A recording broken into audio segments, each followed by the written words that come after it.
Ah ben, écoutez, merci, parce que vous ne pouvez pas imaginer le nombre de séances sur lesquelles nous avons passé, que nous avons passé sur cette question.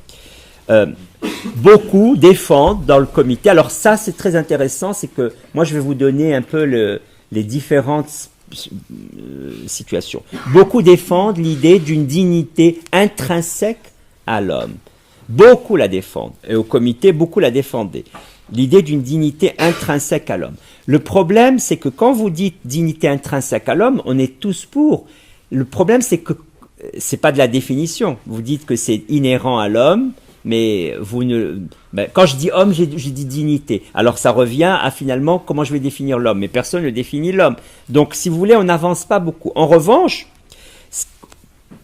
à mon humble avis, si on part des situations justement d'indignité, des situations caractéristiques de perte de dignité, et elles sont notoires parce qu'elles sont reconnaissables, eh bien, on peut avancer pour éviter justement ces situations. Donc moi, je préfère travailler avec le reconnaissable qu'avec le définitionnel. Par exemple, une méthode scientifique, c'est quoi? Je ne pourrais pas vous la définir, mais je la reconnais chez Newton, je la reconnais chez Galilée, je la reconnais chez Einstein, je la reconnais chez Canguilhem, mais je ne vous la définirai pas. La dignité, je la reconnais dans ces négations, dans tout ce qui... Et c'est pour ça que j'ai bien aimé l'article 16, j'aime bien l'article 16 qui vaut toujours, la loi nous protège contre toute atteinte à notre dignité, contre toute atteinte à la dignité. Vous avez vu, il y a une double négation, contre et l'atteinte. Contre toute atteinte, finalement, elle protège notre dignité. Mais elle ne nous le dit pas, elle nous l'a dit négativement, par une double négation. Voilà. Et alors, parfois on cite, alors je fais un peu de pédagogie comme vous m'y invitez, parfois on cite le traité de la dignité humaine, 1485, de Pic de la Mirandole. Pic de la Mirandole, 1485, a écrit un ouvrage de la dignité humaine, et il dit dans cet ouvrage que Adam, donc il y a une prosopopée de Dieu, qui dit « Adam, je t'ai créé ni mortel ni immortel, pour que tu te donnes toi-même ta forme, ni ceci ni cela, milieu entre les êtres ». Et le problème du milieu, c'est que quand on dit que l'homme est milieu entre l'animal et Dieu, ni mortel et immortel, etc., milieu, c'est déjà une position métaphysique. C'est déjà une position métaphysique parce que si je suis milieu, eh ben, je suis quand même beaucoup mieux que les animaux.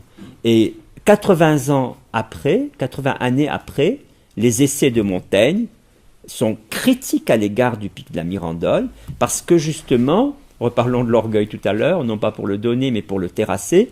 Il faut terrasser l'orgueil humain qui nous place comme milieu. Pourquoi serions-nous milieu entre l'animal et Dieu?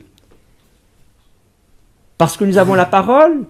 Montaigne dit, mais la parole ne nous est pas donnée en exclusivité. Nous avons la parole, dit Montaigne, uniquement par mimétisme des animaux. Parce que eux parlent, et nous, par mimétisme, Dieu ne nous a pas totalement abandonnés. Et donc nous parlons comme les animaux. Ah oui, c'est incroyable. Alors Montaigne, il attribue l'intelligence aux animaux, il rabaisse l'homme, et donc il fait de l'anthropologie et plus de théologie. Il y a encore de la théologie chez Pic de la Mirandole. Et donc, la dignité, théologiquement, métaphysiquement, c'est très confortable de pouvoir dire que c'est intrinsèque à l'homme, c'est milieu, l'homme est milieu des êtres, mais c'est des positions métaphysiques fortes, exclusives, qui ont permis quand même le massacre des Indiens, et un continent entier a été décimé parce qu'on lui a apporté la dignité.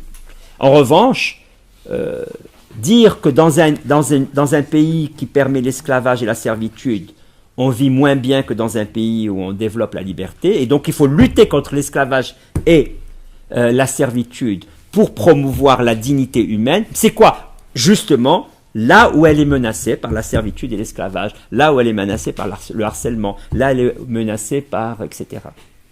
Donc une situation toujours avancée de manière fragmentaire et négative, et pas de manière positive, ça serait ma position. Mais certains défendaient quand même le caractère intrinsèque. Et Autois a fait un très joli ouvrage sur la dignité humaine, dans la même collection chez Vrin, de la dignité humaine et de la diversité des hommes. Et il montre les contradictions liées au concept de la dignité. Gilbert Hautois est un collègue qui a pris sa retraite il y a 3-4 ans de l'Université libre de Bruxelles, l'ULB, que j'ai eu l'occasion avec qui j'ai eu l'occasion de travailler plusieurs fois. Et justement, il montre que le concept de dignité est contradictoire et que lui va même plus loin que ce que je disais moi sur la métaphysique, que la dignité, ça a commencé avec les dignitaires. Il y a des dignitaires, il y a des personnes élues, importantes. C'est les dignitaires. Donc c'est un concept très exclusif. Il y a les dignitaires, comme on dit, il y a des enfants de bonne famille, comme s'il y avait des enfants de mauvaise famille. Voilà.